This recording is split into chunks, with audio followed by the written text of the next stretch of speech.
जय हिंद दोस्तों, स्वागत है आप सभी का इस सीरीज में जिसमें हम न्यूज़पेपर का एनालिसिस करते हैं। द हिंदू, इंडियन एक्सप्रेस दोनों को ही हम यहाँ पर साथ में देखते हैं। तो आज हम 10th मार्च का जो एनालिसिस है वो देखने वाले हैं। काफ़ी इंपॉर्टेंट एडिटोरियल्स है, तो चलिए शुरू करते हैं।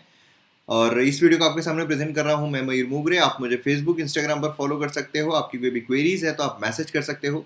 पीडीएफ और वीडियो अपडेट्स के लिए आप मुझे टेलीग्राम पर फॉलो कर सकते हो। लिंक सभी की डिस्क्रिप्शन में दी हुई है। और वीडियो अगर आपको पसंद आता है तो आप शेयर ज़रूर कीजिए। तो आइए यहाँ पर मैप बेस्ड एक्सरसाइज पर आते हैं।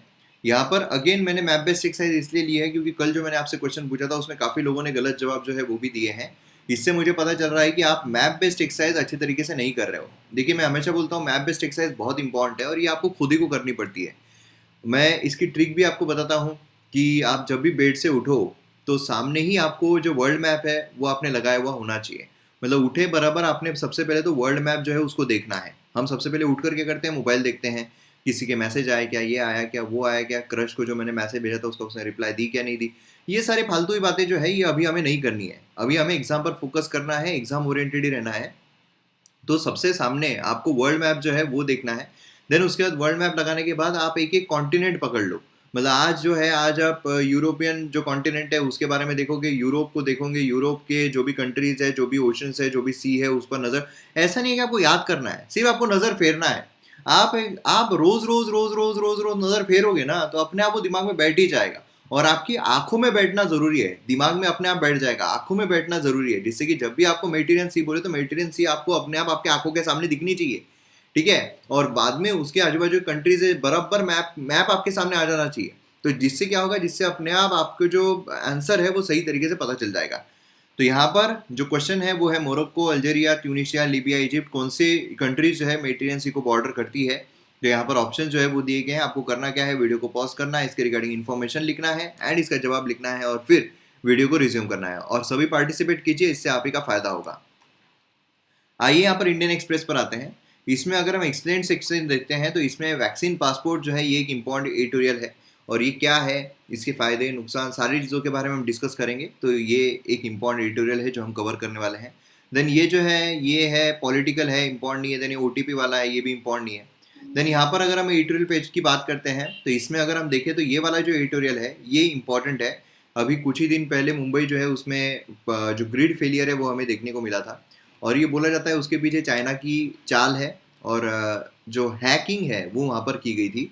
तो जो हमारा जीएस पेपर 3 है उसमें सिक्योरिटी से रिलेटेड जो चीज़ें हैं वो आपसे एग्जाम में पूछी जाती है। ठीक है, मतलब समझिए लास्ट का एक क्वेश्चन या लास्ट के दो क्वेश्चन जो है जीएस पेपर 3 में उसमें आपको इस पर आते हैं। तो इसके रिगार्डिंग हम डिटेल में समझने की कोशिश करेंगे। देन यहाँ पर वैक्सीन जो है उसके बारे में बात की जा रही है, जो कुछ नया निकल कर नहीं आ रहा है, कुछ मज़ेदार नहीं है।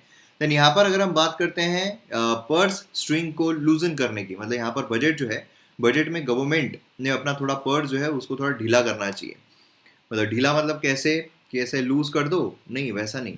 मतलब क्या है कि जो फिजिकल डेफिसिट के बारे में हम जा रहे हैं तो यहाँ पर गवर्नमेंट, जैसे कि हमारा अभी हमें देखने को मिल रहा है कि हमारा जो जीडीपी ग्रोथ रेट है, भले ही हम टेक्निकल रिसेशन जो है उससे बाहर निकल गए हैं मगर फिर भी हम यहाँ पर काफ़ी स्लो डाउन में चल रहे हैं। मतलब 0.4% ग्रोथ अगर हम देखें तो बहुत ही बुरी है ना। मतलब अगर हम पिछले साल के साथ कंपेयर करें तो लगभग 8% की जो डी ग्रोथ है वो हमें देखने को मिल रही है। तो इसके वजह से क्या है कि गवर्नमेंट यहाँ पर मैन्युफैक्चरिंग सेक्टर बोलिए, सर्विस सेक्टर बोलिए, उसमें अगर खर्च करेगी, उसमें अगर इन्वेस्ट करेगी तो ज़्यादा बेटरमेंट निकल सकता है। तो कुछ नया यहाँ पर निकल कर नहीं आ रहा है जो हमें पता ना हो। देन यहाँ पर नो पेस विदाउट इक्वालिटी, यहाँ पर इक्वालिटी जो उसकी यहाँ पर बात की जा रही है। अगेन वही विमेन जो है उनकी इक्वालिटी है ना। वही सब चीज़ें जो है उसके बारे में हमें यहाँ पर देखने को मिल रहा है। देन उसके बाद यहाँ पर अगर हम बात करते हैं रीडिंग ब्रिटेन्स ईस्टर्न टर्न, तो ये एग्जाम पर्सपेक्टिव से इसमें से कुछ खास निकल कर नहीं आ रहा है। देन यहाँ पर द हिंदू अगर हम देखते हैं तो द हिंदू में हमें ये वाला जो एडिटोरियल है ये काफ़ी इंपॉर्टेंट देखने को मिलता है। मतलब अगर हम देखते हैं तो जो बड़े बड़े हमारे पास फुल टाइम हेड है वो देखने को नहीं मिल रहे हैं सेंट्रल फोर्सेस में। ठीक है, तो ये एक बहुत बड़ा मुद्दा है। इसके वजह से इफिशियंसी जो है काफ़ी ज़्यादा प्रॉब्लमेटिक हो रही है। तो इस चीज़ को हम डिटेल में डिस्कस करेंगे। देन यहाँ पर अगर हम देखते हैं target judicial patriarchy not the जज। अब देखिए अभी हाल ही में जो निर्णय निकल कर आ रहा था, जो कोर्ट के द्वारा बोला गया है कि आप यहाँ पर जो रेप हुआ था तो विक्टिम जो है उसके साथ आप शादी करोगे क्या, ऐसे यहाँ पर मेल को बोला गया। तो यहाँ पर पेट्रियार्की जो है, पेट्रियार्कियल सोसाइटी में हम रह रहे हैं। यहाँ पर जो महिलाएं हैं उनको सही तरीके का न्याय ये सब कुछ नहीं मिलता है। तो इस तरह की चीज़ें यहाँ पर बात की जा रही है। ऑलरेडी हमने इस चीज़ के बारे में डिस्कशन जो है वो किया हुआ है, कुछ नई चीज़ निकल कर नहीं आ रही है। देन उसके बाद अगर हम यहाँ पर देखते हैं फायर वाइज, देखिए फायर जो है काफ़ी जगहों पर देखने को मिल रहा है ना, मतलब कई सारी जगहों पर फायर जो निकल जाता है जिसकी वजह से हानि होती है। तो ये भी एक प्रकार का हम डिजास्टर जो है ये बोल सकते हैं, काफ़ी डिजास्टर होता है, मैन मेड डिजास्टर इसको हम बोल सकते हैं। तो इसके बारे में यहाँ पर हम चर्चा करेंगे, एग्जाम में इसके बारे में पूछा जा सकता है। देन यहाँ पर अगर हम देखते हैं तो एग्री रेगुलेटरी सिस्टम, अगेन वही जो यहाँ पर हमारे एक्ट्स है उसके बारे में यहाँ पर चर्चा है और ये जो इम्पोर्टेंट नहीं है।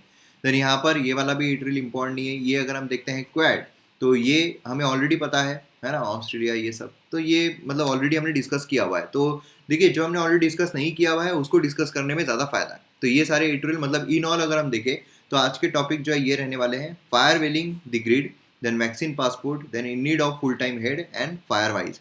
तो ये अगर हम देखते हैं जीएस पेपर 3 जो है उसके लिए काफ़ी इंपॉर्टेंट डिजास्टर मैनेजमेंट पर्सपेक्टिव से अगर हम देखते हैं, यहाँ पर अगर हम देखते हैं तो ये भी हमारा जीएस पेपर 2 बोलिए, देन उसके बाद 3 बोलिए, उसमें भी ये एग्जाम में पूछा जा सकता है। एंड इवन 4 अगर हम देखते हैं तो उसमें भी पूछा जा सकता है। वैक्सीन पासपोर्ट ये हमारे जीएस पेपर 3 के लिए, देन यहाँ पर ग्रीड ये भी जीएस पेपर 3 के लिए काफ़ी ज़्यादा इंपॉर्टेंट हो जाते हैं। तो ये सारे हमें A12 देखने वाले हैं, चलिए देखते हैं। लेकिन उससे पहले MM Academy ऐप अगर आपने अब तक डाउनलोड नहीं किया है तो जल्द से जल्द कीजिए। यहाँ पर मेरे द्वारा बहुत सारे कोर्सेज जो है वो लाए जा रहे हैं, जैसे कि इंडियन पॉलिटी कम्प्लीटली अवेलेबल है, इंडिया ईयरबुक अवेलेबल है, एंशिएंट हिस्ट्री अवेलेबल है, ज्योग्राफी अवेलेबल है, एथिक्स अवेलेबल है, इकोनॉमी का जो कोर्स है ये अभी चल रहा है, प्लस उसी के साथ साथ डिजास्टर मैनेजमेंट का जो कोर्स है ये भी चल रहा है। तो मतलब GS 1, 2, 3, 4 सभी आपको यहाँ पर देखने को मिलने वाले हैं और प्राइजेस जो है वो जल्दी इंक्रीज होने वाले हैं। तो इसीलिए आपको करना क्या है, फटाफट फटाफट फटाफट सब्सक्रिप्शन जो है वो लीजिए, क्योंकि क्या है जैसे जैसे कोर्सेज आते हैं वैसे वैसे प्राइजेस जो है वो बढ़ती है। अभी मेन सबसे क्रक्स वाले जो कोर्सेज है वो हमें यहाँ पर देखने को मिल रहे हैं, बहुत ही इंपॉर्टेंट वाले। तो अभी प्राइजेस जो है जल्दी इंक्रीज हो जाएंगे, तो इसलिए इतने लोएस्ट प्राइजेस में आपको हाईएस्ट क्वालिटी कंटेंट देखने को मिल रहा है। तो फटाफट फटाफट फटाफट ले लो, है ना, आपको बहुत फायदा मिलेगा, एक्चुअल में फायदा मिलेगा। तो यहाँ पर अगर आप देखोगे तो आपको MM Academy ऐप डाउनलोड करना है, साइन अप करना है, डेमो लेक्चर जो है वो देखना है, क्योंकि हर सेक्शन में पहले 2 लेक्चर्स अगर आप देखोगे तो डेमो लेक्चर्स है। देन उसके बाद थर्ड इस पर क्लिक करोगे तो फिर उसके बाद आपको प्लान जो है वो खरीदने के लिए बोलेगा। प्रोफाइल पर जाना है, प्लान परचेस करना है और कोर्सेज को एंजॉय करना है। EMI ऑप्शन, सभी ऑप्शंस वहाँ पर अवेलेबल है। तो मतलब मज़ा आ जाएगा आपको, EMI ऑप्शन की ज़रूरत भी नहीं पड़ेगी। मतलब बाकी जगहों पर जितना 1 महीने का है, यहाँ पर आपको उतना 1 साल का मिल रहा है। तो मतलब एंजॉय करना है आपको, अच्छे तरीके से कोर्सेज जो है उसको देखना है और कोर्सेज देखकर बाकी कोई भी सोर्स आपको रेफर करने की ज़रूरत नहीं है।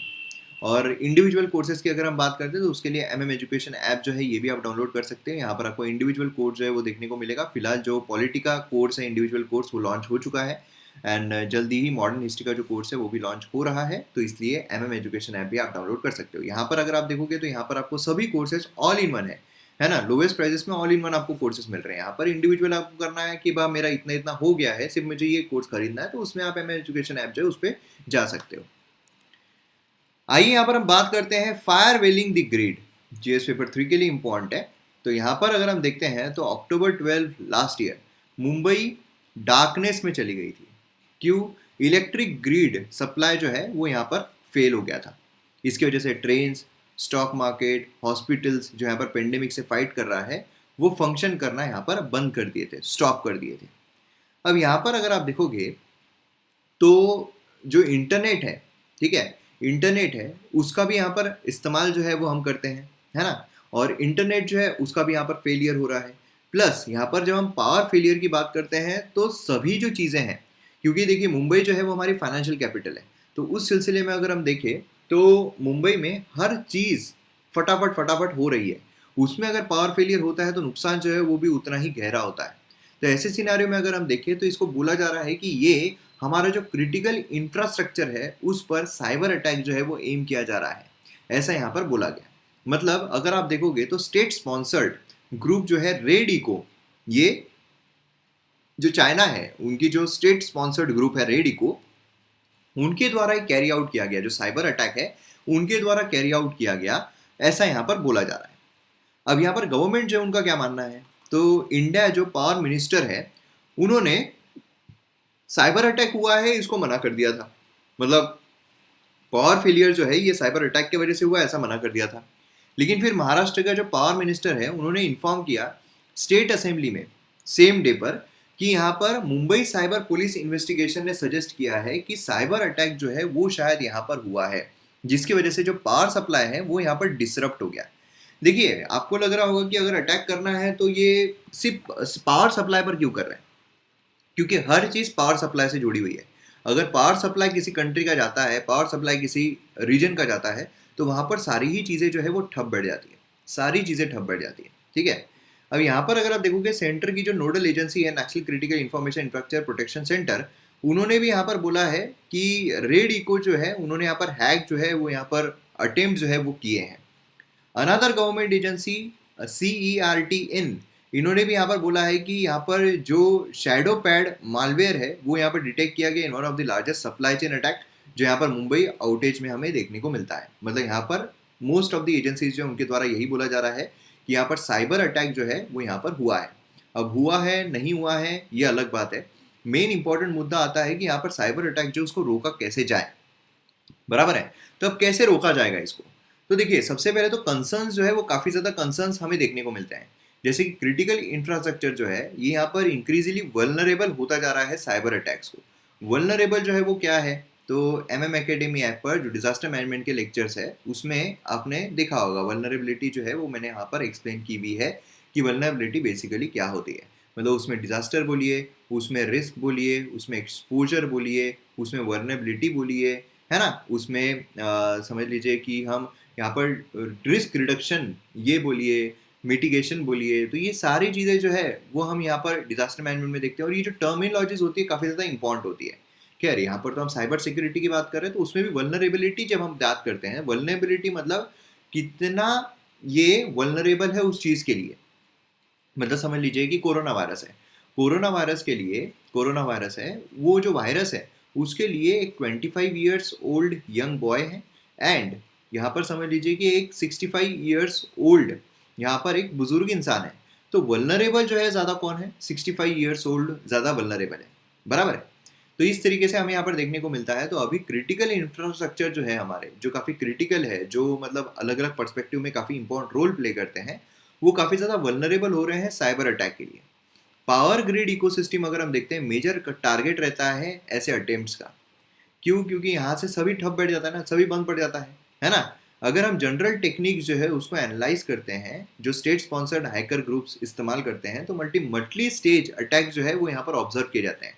Recent attack global power grid अगर हम देखते हैं, अटैकर्स ने यहाँ पर एंटरप्राइज नेटवर्क जो है पावर कंपनी के वो टारगेट किए, और उससे क्या होता है, यहाँ पर जो पावर है वो यहाँ पर पूरी खत्म हो जाती है। मतलब बेसिकली अगर आप देखोगे तो सारी चीजें वहां पर ठप बैठ जाती है, बंद पड़ जाती है। बराबर है। अब यहाँ पर अगर आप देखो कि क्रिटिकल इंफ्रास्ट्रक्चर जो है वो वहाँ पर अभी जो भी क्रिटिकल इंफ्रास्ट्रक्चर है वो हमेशा यहाँ पर प्रोडक्टिविटी के लिए, रिलायबिलिटी के लिए बनाए जाते हैं। मतलब समझ लीजिए कोई अगर हम यहाँ पर पावर ग्रिड बना रहे हैं, वो किस हिसाब से बनाए जाएंगे? वो इस हिसाब से बनाए जाएंगे कि वहाँ पर हमें प्रोडक्टिविटी जो है वो मिलना चाहिए, मतलब इलेक्ट्रिसिटी बोलिए, पावर जो है वो मिलना चाहिए, प्लस यहाँ पर रिलायबिलिटी जो है वो रहना चाहिए, है ना, अच्छे तरीके से ज़्यादा देर तक काम करना चाहिए। लेकिन हमारे माइंड में कभी भी सिक्योरिटी पर्पज से उसको डिज़ाइन जो है वो नहीं किया जाता है कि सिक्योरिटी जो है वो भी हमें देखना है ना। और जो डिवाइसेस है वो ज़्यादा ज़्यादा इंटरकनेक्टेड होते जा रहे हैं। इंटरकनेक्टेड जितने ज़्यादा होते जा रहे हैं वो डिपेंडेंट होते जा रहे हैं इंटरनेट फैसिलिटीज़ पर, है ना, रिमोट एक्सेस पेंडेमिक के दौरान। तो इससे क्या हो रहा है कि यहाँ पर एक चीज़ पर अगर हम टारगेट कर देते हैं तो सब यहाँ पर ठप बैठा सकते हैं। तो सिक्योरिटी जो है साइबर फिजिकल सिस्टम की, वो यहाँ पर बहुत बड़ा चैलेंज जो है वो बन जाता है फॉर यूटिलिटी कंपनीज, क्योंकि सब इंटरकनेक्टेड हो चुका है। अब यहाँ पर गवर्नमेंट के मेजर्स अगर हम देखते हैं, गवर्नमेंट ने क्या अभी तक कुछ मेजर्स लिए नहीं है, तो आपको क्वेश्चन जो है वो ऐसे आते हैं ना कि despite of government measures still we are facing lots of cyber security problem in power grid system या फिर इन क्रिटिकल इंफ्रास्ट्रक्चर। तो ऐसे क्वेश्चंस आपको आ सकते हैं। तो यहाँ पर गवर्नमेंट मेजर्स की जो हम बात करते हैं, for more than a decade हमें यहाँ पर क्रिटिकल इंफॉर्मेशन इंफ्रास्ट्रक्चर प्रोटेक्शन जो है वो यहाँ पर देखने को मिलता है ना। और कंसर्न्स जो है इसके बारे में वो हमें देखने को मिलते हैं। जनवरी 2019 में अगर हम देखते हैं, गवर्नमेंट ने यहाँ पर नेशनल मिशन जो है on inter disciplinary cyber physical system ये यहाँ पर अनाउंस किया, जिसमें बजट जो है वो भी 3660 करोड़ नेक्स्ट 5 ईयर्स के लिए सेट किया गया, जिससे कि हम ये जो सेक्टर है इसको स्ट्रेंथन कर सकते हैं। अब इंडस्ट्रियल साइबर सिक्योरिटी स्टैंडर्ड ये एम करता है कि यहाँ पर फ्लेक्सिबल फ्रेमवर्क जो है वो हम प्रोवाइड करें, जिससे कि जो सिक्योरिटी प्रॉब्लम है वो यहाँ पर हम मिटिगेट कर सकें। मिटिगेट मतलब कम कर सके, उसको ख़त्म कर सके, जो भी प्रॉब्लम हो रहे हैं सिक्योरिटी के, उसको हम यहाँ पर ख़त्म कर सके। बराबर है। अब यहाँ पर वे फॉरवर्ड जो है वो क्या होना चाहिए, क्या यहाँ पर किया जा सकता है या फिर क्या हमने यहाँ पर करना चाहिए। अब फॉर द पावर सेक्टर के लिए स्ट्रॉन्ग रेगुलेशंस जो है on the line of north American electricity reliability critical infrastructure protection NERC policy, ये यहाँ पर सर्व कर सकता है सो दैट पब्लिक और प्राइवेट सेक्टर यूटिलिटी कंपनीज जो है इंडिया में वो वहाँ पर काफ़ी अच्छे नेटवर्क पर, सिक्योर नेटवर्क पर काम करें। ठीक है, ऑपरेशनल टेक्नोलॉजी जो है सिक्योर नेटवर्क पर ले, मतलब कि उनको हैक करना जो है काफ़ी मुश्किल हो जाए, और अगर हैक करना मुश्किल हो जाए तो फिर वो जो डिसरप्शन है वो ना हो पाए। अब यहाँ पर ये जो इंसिडेंट हमें यहाँ पर देखने को मिल रहा है कि वेकअप कॉल है हमारे लिए कि भैया प्रिपेयर रहो, प्रिपेयर रहना बहुत ज़रूरी है। कोई भी साइबर सिक्योरिटी बोलिए, डिजास्टर जो होता है, तो उसके लिए अगर हम प्रिपेयर्ड रहते हैं तो फिर क्या होगा, जो लॉस ऑफ लाइफ है वो कम हो जाएंगे। जो यहाँ पर हमारा नुकसान हो रहा है वो मटेरियलिस्टिक बोलिए, वो फाइनेंशियली बोलिए, वो लोगों में बोलिए, ह्यूमन कैपिटल बोलिए, वो यहाँ पर कम हो जाता है। बराबर है। सो फार इंडिया जो है उसने काफ़ी अच्छा किया है, क्रिटिकल नेटवर्क जैसे sensitive Aadhaar ecosystem, income tax department, core banking system, इन सबको अच्छे तरीके से रखा है। मगर स्टिल यहाँ पर काफ़ी ज़्यादा रिस्क जो है वो हमें देखने को मिलती है, और रिस्क यहाँ पर अभी यहाँ देखने को मिला है किस तरीके से यहाँ पर चीज़ें जो है वो बदल सकती है और किस तरीके से प्रॉब्लम्स जो है यहाँ पर फेस किए जा सकते हैं। तो ये चीज़ आपको यहाँ पर अच्छे तरीके से पता रहना चाहिए। अब यहाँ पर हम बात करने वाले हैं वैक्सीन पासपोर्ट के बारे में। तो वैक्सीन पासपोर्ट क्या है, वैक्सीन पासपोर्ट के फायदे नुकसान, ये सारी चीज़ें क्या है, सभी चीज़ों को हम यहाँ पर डिस्कस करने वाले हैं। चलिए देखते हैं। अब कॉन्टेक्स्ट क्या है, वैक्सीन पासपोर्ट मतलब जैसा हमारा पासपोर्ट होता है देशों का, वैसे कोई वैक्सीन नाम की कोई देश है जो यहाँ पर पासपोर्ट दे रहा है, तो ऐसा कुछ नहीं है। कॉन्टेक्स्ट ये है कि वैक्सीनेशन जो है against the novel corona virus, ये यहाँ पर कंसिडर किया जा रहा है टू बी इन्फ्लेक्टेड पॉइंट, जिसमें यहाँ पर नॉर्मल की तरफ हम बढ़ रहे हैं। नहीं तो क्या है, अभी तक नॉर्मल की तरफ हम बढ़े हैं क्या? नहीं। जैसे सब कुछ खुला था वैसा हो रहा है क्या? नहीं। महाराष्ट्र में तो बहुत ही बुरी हालत है, मतलब मोस्ट ऑफ द जगहों पर फिर से लॉकडाउन जो है वो लगाया जा रहा है। अब अगर आप देखोगे तो बहुत सारी जगहों पर जो लाइफ है उसका डिसरप्शन जो है वो हमें देखने को मिल रहा है। मतलब समस्याएं जो है वो कंटिन्यूसली चल रही है, समस्याएं जो है वो रुकने का नाम नहीं ले रही। इवन यहाँ पर वैक्सीन आ गए हैं, मगर फिर भी यहाँ पर बहुत सारे लोग जो है वो स्केप्टिकल है वैक्सीन लेने के लिए कि ले या ना ले। कुछ लोगों को बुखार आ रहे हैं, तो उसके वजह से क्या हो रहा है, लोगों को भी लग रहा है कि यार लेना या नहीं लेना, कुछ गड़बड़ हो गई तो क्या करेंगे, कुछ प्रॉब्लम हो गई तो क्या करेंगे, ये सारी चीज़ें हो रही है। तो भले ही हम यहाँ पर नॉर्मल की तरफ बढ़ रहे हैं, मगर फिर भी still there is long way to go. अब यहाँ पर क्या हो रहा है, वैक्सीन पासपोर्ट बेसिकली क्या है, तो यहाँ पर आइडिया जो है ये मॉडल किया गया था on the proof of vaccination several countries के द्वारा, मतलब यहाँ पर इवन बिफोर पेंडेमिक। अब देखिए क्या है, बहुत सारी ऐसी कंट्रीज है जहाँ पर हमें बहुत ज़्यादा, जैसे अगर आप जो इक्वेटर के पास वाली कंट्रीज हैं वहाँ पर अगर आप देखोगे तो वहाँ पर डाइवर्सिटी बहुत ज़्यादा है, और उसी के साथ साथ जो बीमारियाँ हैं वो भी वहाँ पर बहुत ज़्यादा निकलती है। अब जो अफ्रीकन कंट्री है वो अगर हम देखें तो कैपेसिटी उनकी थोड़ी कम है ना, मतलब जो हेल्थ इंफ्रास्ट्रक्चर है ये इतना डेवलप नहीं है। तो अगर हम यहाँ पर जब भी अफ्रीका में ट्रैवल कर रहे हैं, ठीक है, तो वहाँ पर क्या होता है कि हमें एक बार टेस्टिंग जो है, वैक्सीनेशन जो है वहाँ पर लेना पड़ता है, और वैक्सीनेशन का प्रूफ जो है वो भी हमारे साथ में रखना पड़ता है कि हाँ हमने यहाँ पर वैक्सीनेशन जो है वो लिया हुआ है फॉर येलो फीवर। तो यहाँ पर क्या होता है कि पेंडेमिक के पहले से हम यहाँ पर जो वैक्सीनेशन हमने लिया हुआ है, जब भी हम ट्रैवल कर रहे हैं देश में, तो हमने वैक्सीनेशन लिया हुआ है, इसका प्रमाण जो है हम हमारे साथ में रखते हैं। अब ट्रैवलर अगर हम देखते हैं from many African countries to US और इंडिया, उनको वहाँ पर क्या करना पड़ता है, एक प्रूफ जो है वो सबमिट करना पड़ता है कि उन्होंने यहाँ पर वैक्सीनेशन जो है वो लिया हुआ है against the disease such as yellow fever. क्योंकि अगर हम अफ्रीका में देखते हैं तो वहाँ पर बहुत ज़्यादा डिसीजेज जो है वो हमें देखने को मिलते हैं, वो डिसीजेस यहाँ पर स्प्रेड ना हो, है ना। तो इसलिए यहाँ पर जब भी आ रहे हैं तो भैया वैक्सीनेशन लेकर आओ, वैक्सीनेशन लेकर आ रहे हो तो यहाँ पर हमें प्रमाण जो है उसका वो बताओ। इवन दो नॉमेनक्लेचर जो है वो यहाँ पर पासपोर्ट से आया हुआ है, मोस्ट वैक्सीन पासपोर्ट जो है वो यहाँ पर डिजिटल डॉक्यूमेंट के तौर पर हमें देखने को मिलता है कि हाँ डिजिटल डॉक्यूमेंट हमें देखने को मिल रहा है, और यहाँ पर हमने जो भी है वैक्सीनेशन जो है वो लिया हुआ है। वह सम कंट्रीज यहाँ पर प्रूफ जो है वैक्सीनेशन का वो यहाँ पर लेना शुरू कर दिए हैं, और जो क्वारंटीन के नॉर्म से उसको यहाँ पर बाईपास कर दिए हैं। नहीं तो क्या होता है कि आप अगर कहीं पर भी जा रहे हो आपको क्वारंटीन रहना पड़ता है, अब 14 डेज फिर 7 डेज इस तरीके से क्वारंटीन रहना पड़ता है। लेकिन अगर आपने वैक्सीनेशन लिया हुआ है मतलब अब आप सेफ हो, आपको यहाँ पर क्वारंटीन जो है वो भी रहने की ज़रूरत नहीं है। तो मतलब वैक्सीन पासपोर्ट अगर हम देखते हैं तो बेसिकली क्या है, सिर्फ ये कि आपने यहाँ पर जो वैक्सीन है वो ली हुई है और अभी आप यहाँ पर सेफ हो ट्रैवल करने के लिए। अब अगर हम इसराइल देखते हैं तो फर्स्ट कंट्री बना है जिसने यहाँ पर सर्टिफिकेशन जो है वो इंट्रोड्यूस किया है, जहाँ पर वैक्सीनेटेड लोग जो है कोविड-19 के अगेंस्ट में वो सर्टन फैसिलिटीज जो है, इवेंट जो है उसको एंजॉय कर सकते हैं। मतलब जमावड़ा जो है वो आप नहीं कर सकते हो, लेकिन अगर आप वैक्सीन लिए हो तो वो लोग वहाँ पर जा सकते हैं और वो एंजॉय कर सकते हैं।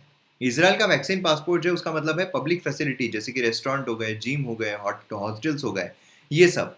International air transport association global trade body है रिप्रेजेंटेटिव एयरलाइंस की, वो यहाँ पर ऐप डेवलप कर रही है जिसका नाम है IATA ट्रैवल पास, जो यहाँ पर प्रोवाइड करेगा कि एक कॉमन प्लेटफॉर्म कि यहाँ पर वैक्सीनेशन का प्रूफ जो है और वैलिडिटी जो है वो वहाँ पर दी जाएगी। ठीक है, तो ये चीज़ हमें यहाँ पर देखने को मिलती है जो काफ़ी इंपॉर्टेंट है। अभी किन को हेल्प करेगा, कहाँ कहाँ ये हेल्प कर सकता है?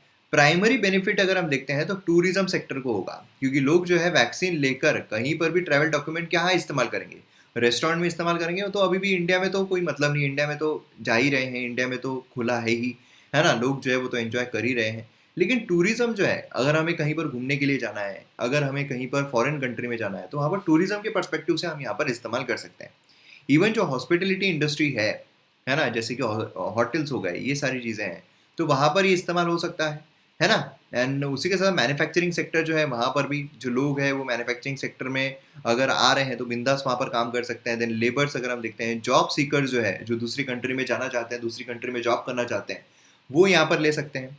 हाउएवर मेजर डिफिकल्टी जो है इसके इम्प्लीमेंटेशन में वो है lack of uniformity across jurisdiction. मतलब क्या है कि कोई पर्टिकुलर कंट्री है उसका ज्यूरिसडिक्शन अलग है, हमारी कंट्री हमारी ज्यूरिसडिक्शन अलग है। तो यहाँ पर क्या होगा, प्रूफ ऑफ वैक्सीनेशन जो उसके लिए आपको क्या बताना है, क्या दिखाना है, क्या दर्शाना है, वो यहाँ पर थोड़ा वेरी हो सकता है, उसमें यहाँ पर प्रॉब्लम्स आ सकते हैं। तो कंसर्न क्या है? सबसे बड़ा कंसर्न जो है वो निकल कर आता है प्राइवेसी कंसर्न। मतलब देखिए यहाँ पर मेनली ये जो है डिजिटल सर्टिफिकेट है ना, जो यहाँ पर पर्टिकुलर सर्विस प्रोवाइडर के द्वारा एक्सेस किया जा रहा है।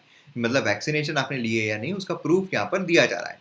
तो यहाँ पर ये भी हो सकता है कि आपकी जो मूवमेंट है वो यहाँ पर कंटिन्यूसली ट्रैक की जाए कि हाँ आप यहाँ पर वैक्सीनेशन ली हुई है, मतलब हर जगह अगर वो दिखाना पड़े तो आपकी सारी मूवमेंट जो है वो ट्रैक की जा रही है।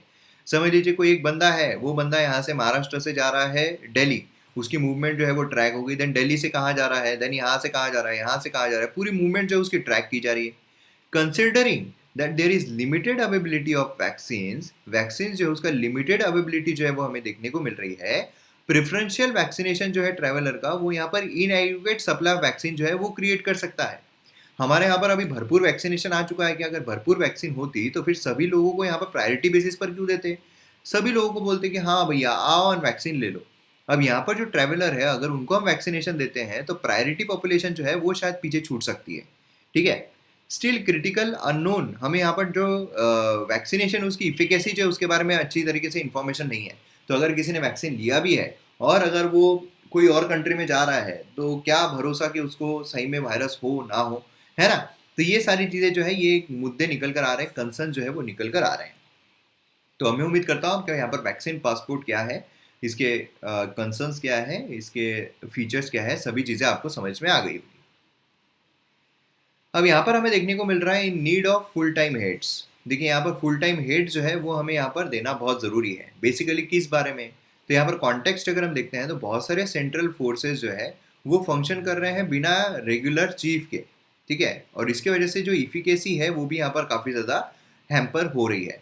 अब हमें अगर हम सेंट्रल फोर्सेस देखते हैं तो उसमें हमें आसाम राइफल जो है देखने को मिलते हैं, बॉर्डर सिक्योरिटी फोर्सेस देखने को मिलते हैं, central industrial security forces, central reserve police forces, Indo Tibetan border police force, national security guard, सशस्त्र सीमा बल। ठीक है, तो इस तरीके से हमें यहाँ पर देखने को मिलते हैं। अब यहाँ पर अगर आप देखोगे तो हेड जो है वो हमें नजर नहीं आ रहे हैं। जैसे कि अगर हम सेंट्रल रिजर्व पुलिस फोर्स देखते हैं, सीआरपीएफ देखते हैं, स्ट्रेन जो है 3.5 लाख है। ठीक है, लेकिन वो हेडलेस है, हेड जो है वही हमें देखने को नहीं मिल रहा है, जब प्रीवियस जो थे उन्होंने यहाँ पर मतलब ये कर लिया था। देन उसके बाद central bureau of investigation CBI, वो भी विदाउट हेड है सिंस फरवरी 3 हमें देखने को मिलते हैं, जब के शुक्ला जो है वो रिटायर्ड हुए थे अपने 2 ईयर के टर्म को कंप्लीट करने के बाद। बीएसएफ जो है सेकेंड लार्जेस्ट फोर्स है पूरी कंट्री में आफ्टर सीआरपीएफ। राकेश अस्थाना अगर हम देखते हैं तो वो यहाँ पर भी है और वो एनसीबी जो है उसका भी एडिशनल चार्ज संभाल रहे हैं। अब आप सोचिए कि यहाँ पर इंपॉर्टेंट कितना ज़्यादा इंपॉर्टेंट है बीएसएफ, मतलब जहाँ पर जो फॉरेन कंट्री है वहाँ से हमें थ्रेट आ रहा है ना, हैकिंग जो है उसका यहाँ पर थ्रेट आ रहा है। वैसे सिनारियो में एडिशनल चार्जेस मतलब ध्यान किस किस पर देंगे, तो एक रेगुलर हेड जो है वो यहाँ पर रहना बहुत जरूरी है, एडिशनल चार्ज उसको नहीं मिलने चाहिए। Then elite national security guard जो है ये भी यहाँ पर बिना किसी रेगुलर डायरेक्टर जनरल के हैं नेक्स्ट नियरली 6 मंथ्स। ये जो फोर्स है कंप्राइज करते हैं personal with army and central armed police forces. यहाँ पर अगर आप देखोगे तो मुंबई अटैक जो हुआ था उसमें भी एक्शन में आए थे, मतलब कितने इंपॉर्टेंट है ये आप देखिए। Long research and training organisation जो है for the police force of country, bureau of police force research development 2 ये फंक्शन कर रहा है विदाउट रेगुलर डायरेक्टर जनरल। तो मतलब आप समझ रहे हो मेन जो मेजर हमारी ऑर्गेनाइजेशंस है, फोर्सेस है, वो यहाँ पर बिना जो हेड है उसके फंक्शन कर रही है।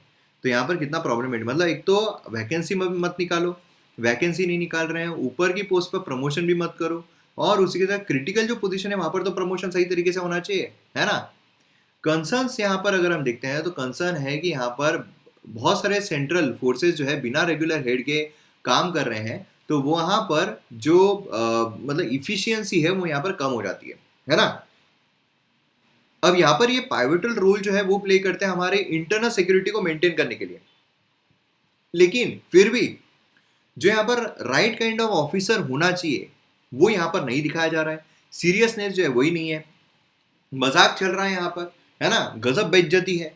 With only required skills and experience but also the time, यहाँ पर बहुत जरूरी है। आप अगर एक ही इंसान को 2-3 जगहों पर बोल दोगे कि हाँ ये भी संभालो ये भी संभालो, कैसे टाइम मिल पाएगा? क्या नहीं मिल पाएगा। रिक्वायर्ड स्किल जो है वो भी रहना चाहिए, एक्सपीरियंस भी रहना चाहिए। इसके वजह से एडवर्स इम्पैक्ट जो है वो पड़ रहा है इफिशियंसी पर, जो फोर्सेस है उसकी प्रॉपर इफिशियंसी के साथ काम नहीं कर पाते हैं।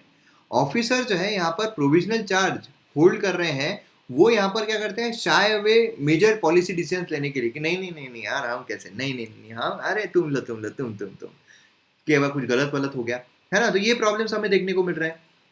तो अगर हम रेगुलर हेड देते हैं तो इफिशियंसी बढ़ेगी, यहाँ पर डिसीजन मेकिंग पावर बढ़ेगी, है ना। और सबसे इंपॉर्टेंट चीज़ क्या है कि यहाँ पर जो मनोबल है वो भी यहाँ पर बढ़ेगा, तो ये काफ़ी इंपॉर्टेंट है। तो वे फॉरवर्ड यहाँ पर क्या होना चाहिए, गवर्नमेंट जो है उन्होंने यहाँ पर नेक्स्ट चीफ जो है ऑर्गेनाइजेशन के एटलीस्ट 3 मंथ, क्योंकि क्या होता है पता है क्या, कि यहाँ पर समझ लीजिए कि एकदम ये जो टॉप मोस्ट पोजिशन पर कोई भी अगर ब्यूरोक्रेट है, टॉप मोस्ट पोजिशन पर अगर वो पहुंच रहे हैं तो वो पहुंचते हैं अपने रिटायरमेंट के टाइम पर ही। मतलब समझ लीजिए कि किसी को 2 या 3 महीने ही रिटायरमेंट पर रह रहे हैं, या समझ लीजिए मैक्स टू मैक्स 1 साल रिटायरमेंट को रह रहा है, वो इतने टॉप पोजीशन पर पहुंच जाता है। अब होता क्या है कि यहाँ पर जब टॉप मोस्ट पोजीशन पर पहुंच गया, उसके रिटायर होने के बाद हम ढूंढना शुरू करते हैं कौन है। तो गवर्नमेंट ने क्या करना चाहिए, गवर्नमेंट ने जो अगला वाला रहने वाला है हेड, उसको एटलीस्ट 3 महीना पहले अनाउंस कर देना चाहिए कि ये जो है वो हेड रहना चाहिए, ठीक है, with minimum tenure of 2 years, ठीक है। जिससे क्या होगा कि वो एटलीस्ट 2 साल तक वहां पर काम कर पाएगा। नहीं तो क्या है, वो गया 2 महीने के अंदर वो रिटायर हो गया, 3 महीने के अंदर क्या डिसीजन क्या लेगा, वो समझने में उसको टाइम चला जाएगा, है ना। प्रिफरेबली यहाँ पर जो पोस्ट है उनको officers who have served in this organisation earlier, उनमें से ही लेना चाहिए जिन्होंने पहले सर्व किया है। ऐसा नहीं कि बाहर के इंसान को किसी को लाके यहाँ पर खड़ा कर दिया। पैनल जो है ऑफिसर का, जो यूपीएससी क्लियर करके यहाँ पर आए हुए हैं, उनको यहाँ पर हम रेडी रख सकते हैं टॉप पोस्ट के लिए, है ना। और उसी के साथ यहाँ पर क्या होगा, जो डिसीजन है उसमें भी यहाँ पर स्पीड अप हो सकता है, जो इफिशियंसी है वो यहाँ पर एनहांस हो सकती है इस फोर्सेस की, इसके वजह से। तो ये चीज़ें हमें यहाँ पर देखने को मिलती है, मेंस में काफ़ी इंपॉर्टेंट रोल प्ले करेगा। तो मैं उम्मीद करता हूँ आपको यहाँ पर जो चीज़ें हैं वो अच्छी तरह समझ में आ गई होंगी। अब यहाँ पर फायर वाइज में हुआ क्या है, नियरली जितने भी मेजर इंडियन सिटीज़ है वहाँ पर डिस्ट्रक्टिव प्रिवेंटेबल एक्सीडेंट जो है फायर के, वो हमें देखने को मिलते हैं हर साल, जो प्रिवेंटेबल होते हैं, जिनको हम प्रिवेंट कर सकते हैं, लेकिन हमारे निग्लिजेंस की वजह से जो हमें कंपेटेबिलिटी रखनी पड़ती है वो ना रखने की वजह से यहाँ पर ये चीज़ें होती है ना, जिसकी वजह से लाइफ जो है वो भी यहाँ पर लॉस्ट होती है, प्रॉपर्टी जो है वो भी डिस्ट्रॉय होती है। अभी अगर आप देखोगे eastern railway headquarters in Kolkata, evening of March 8, ये एटलीस्ट 9 लोग जो है उनके यहाँ पर डेथ जो है वो हमें देखने को मिली है, ठीक है। और इन मॉडर्न ये जो है, ये चीज़ इसलिए शॉकिंग है कि modern multi storeyed special building जो उसमें यहाँ पर ये देखने को मिला है।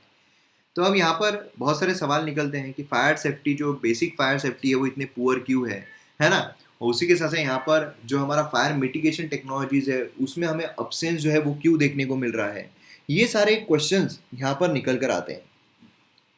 अब यहाँ पर अगर हम कंसर्न्स देखते हैं तो जो फायर है वो बहुत बड़ा प्रॉब्लम लेकर आती है कि हम कैसे यहाँ पर सेफ्टी को अप्रोच करें, मतलब हम यहाँ पर किस पर रिलाय रहे, मॉडर्न टेक्नोलॉजीज जो है हम कैसे अडॉप्ट करें, प्रिपेयर्डनेस जो है वो हम कैसे रखें, कि इंडियन सिटीज जो है वो यहाँ पर किस तरीके से काम करेगी, मतलब मॉडर्न टेक्नोलॉजीज पर काम करेगी, प्रिपेयर्डनेस पर काम करेगी, दोनों पर काम करेगी, है ना। बेसिकली हमने दोनों पर काम करना चाहिए। मॉडर्न टेक्नोलॉजी रखेंगे तो अपने आप हमारा प्रिपेयर्डनेस जो है बढ़ेगा।